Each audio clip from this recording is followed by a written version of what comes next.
नमस्कार। ज्वलंत मुद्दों पर आधारित हमारी राय में आप सभी का स्वागत करता हूं। मैं हूं राजीव। दोस्तों, आगे बढ़ें, लेकिन उससे पहले चाहता हूं कि आप इस वीडियो को देखिए।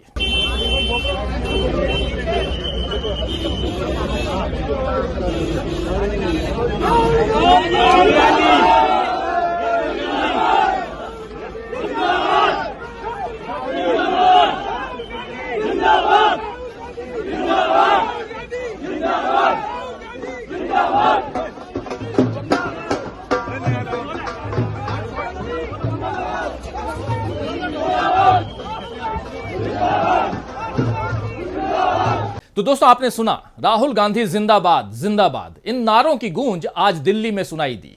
दरअसल आज इन नारों के शोर ने एक बड़ा इशारा दे दिया है कि सियासत में अब बहुत कुछ बदलने वाला है, और ये नारे भी ऐसी जगह लगे जहां से हमेशा सियासत नई पटरी पर चलने लगती है। जी हां, आप बिल्कुल सही समझ रहे हैं, मैं बात कर रहा हूं रेलवे स्टेशन की।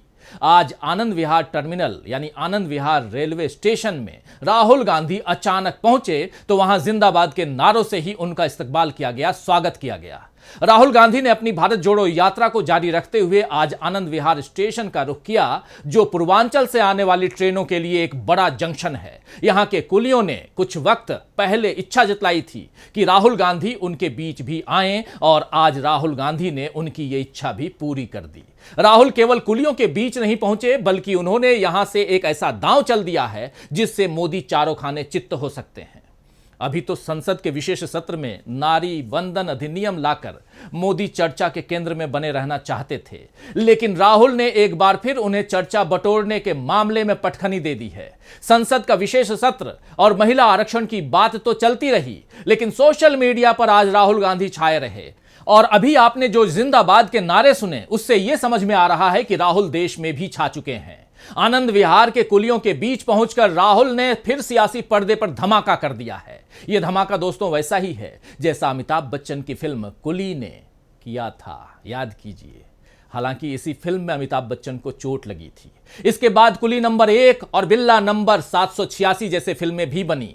याद कीजिए, कुली पिक्चर में अमिताभ बच्चन का फेमस डायलॉग बिल्ला 786, 20 नंबर की बीड़ी, काम करता हूं कुली का, और नाम है इकबाल। खैर, आज राहुल कुलियों के बीच पहुंचे तो उनकी तरह लाल वर्दी भी पहनी और बिल्ला भी लगाया। राहुल का बिल्ला नंबर 756 था, और इसके साथ ही उन्होंने सूटकेस भी सिर पर उठाया, और इन सब में रंगों के जरिए एक बड़ा राजनीतिक संदेश भी दे दिया। उसकी बात भी आगे करेंगे हम। भारत जोड़ो यात्रा का पार्ट 2 शुरू करने से पहले राहुल ने एक बड़ा कदम उठा लिया है दोस्तों।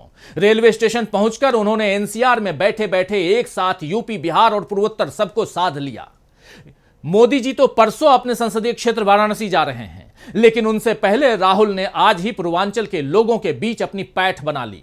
खैर, राहुल के इस दांव और भारत जोड़ो यात्रा के इस नए पड़ाव के बारे में भी हम बात करेंगे, लेकिन अभी आपको थोड़ा इतिहास में ले जाना चाहता हूं, जहां रेलवे स्टेशन और सियासत का सीधा संबंध दिखाई देता है। याद कीजिए मोहनदास करमचंद गांधी। जी हां, गांधी जी वकालत के सिलसिले में दक्षिण अफ्रीका पहुंचे थे गांधी जी, जहां 7 जून 1893 की रात को पीटर मैरिट्सबर्ग में ट्रेन से धक्का देकर गांधी जी को नीचे उतार दिया गया था, क्योंकि गांधी फर्स्ट क्लास में बैठे थे, और तब रंगभेद के शिकार दक्षिण अफ्रीका में काली चमड़ी के लोगों को केवल तीसरे यानी थर्ड क्लास में यात्रा करने की अनुमति थी। रंगभेद के शिकार गांधी रात भर पीटर मैरिट्सबर्ग के उस स्टेशन पर बैठे रहे, आत्मचिंतन करते रहे, और फिर यहीं से सत्याग्रह का बीज उन्होंने बोया। आगे का इतिहास क्या है ये आप सब अच्छी तरह से जानते हैं दोस्तों। गांधी महात्मा गांधी और बापू बने। उनके सत्याग्रह, असहयोग आंदोलन और सविनय अवज्ञा आंदोलन ने अंग्रेजों की सत्ता को चुनौती दी। गुलामी में जकड़े हिंदुस्तान को नई सियासी दिशा मिली। गुलामी को तोड़ने की कोशिशें तो 1857 में हो ही रही थी अपने देश में, लेकिन गांधी के कारण इन कोशिशों को नया रास्ता मिला, और हिंदुस्तान लौटकर भी गांधी रेलवे के तीसरे दर्जे में ही यात्रा करते रहे, ताकि आम जनता से वो जुड़ सकें, भारत को जोड़ सकें। और राहुल गांधी भी अब गांधी के नक्शे कदमों पर ही चल रहे हैं।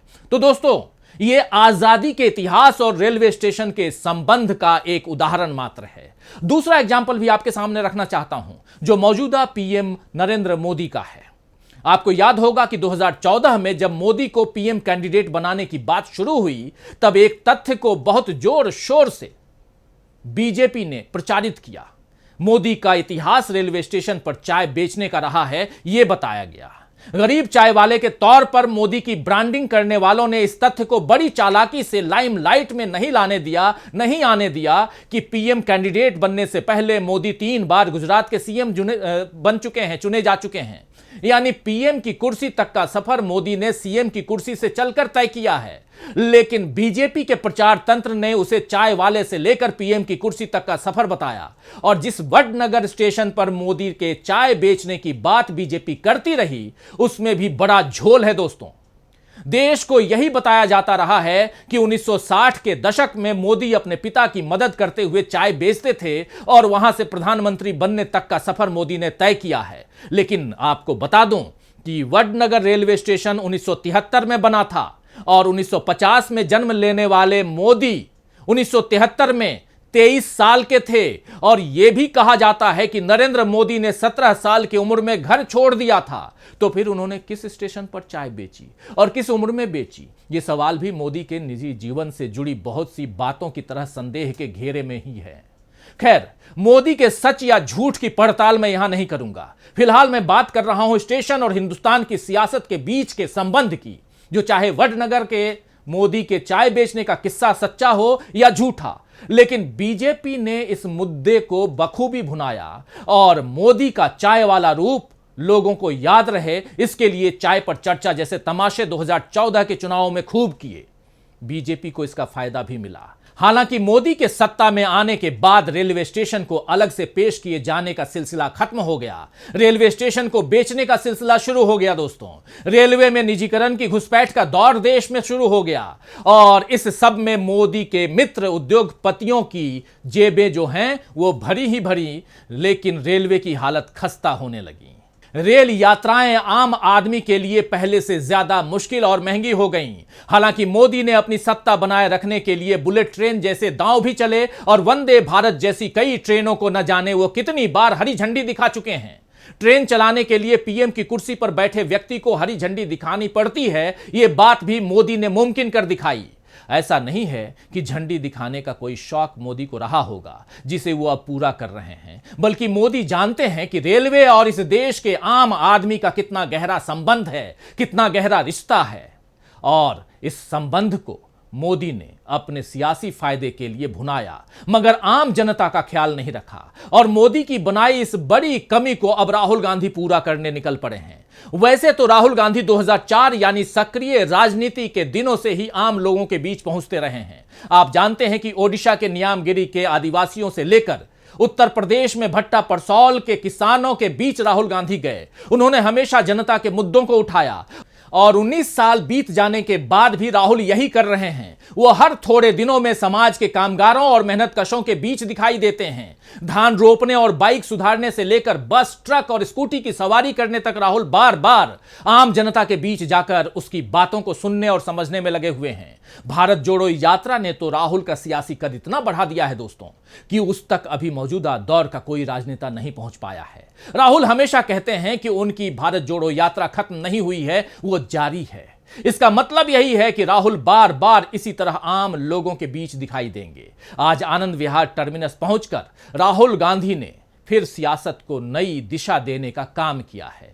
दूसरी तरफ मोदी कभी सैन्य वर्दी में दिखाई देते हैं, कभी सन्यासियों की तरह दिखे हैं, लेकिन खुद को फकीर घोषित करने के बावजूद उनके कपड़ों से पहचान की जा सकती है कि जिसमें सत्ता का घमंड भरा हुआ है। मगर राहुल ने धान के खेत में उतरने के लिए जूते मोजे उतारकर अपनी पतलून घुटनों तक चढ़ा ली, तो अब रेलवे स्टेशन पर राहुल ने कुलियों जैसे कपड़े पहन लिए और उनकी तरह अपनी बाजू में बिल्ला यानी बैज भी लगा लिया और उसके बाद सूटकेस भी उठा लिया। अब एक बात पर और गौर फरमाइए दोस्तों, आप याद कीजिए थोड़ी देर पहले रंग की बात मैं कर रहा था, जिसकी चर्चा आगे करूंगा, बोल रहा था राहुल की वर्दी का रंग जो है वो लाल है और सूटकेस का रंग नीला है। यानी वामपंथ और दलित राजनीति दोनों को राहुल ने साधने की कोशिश की।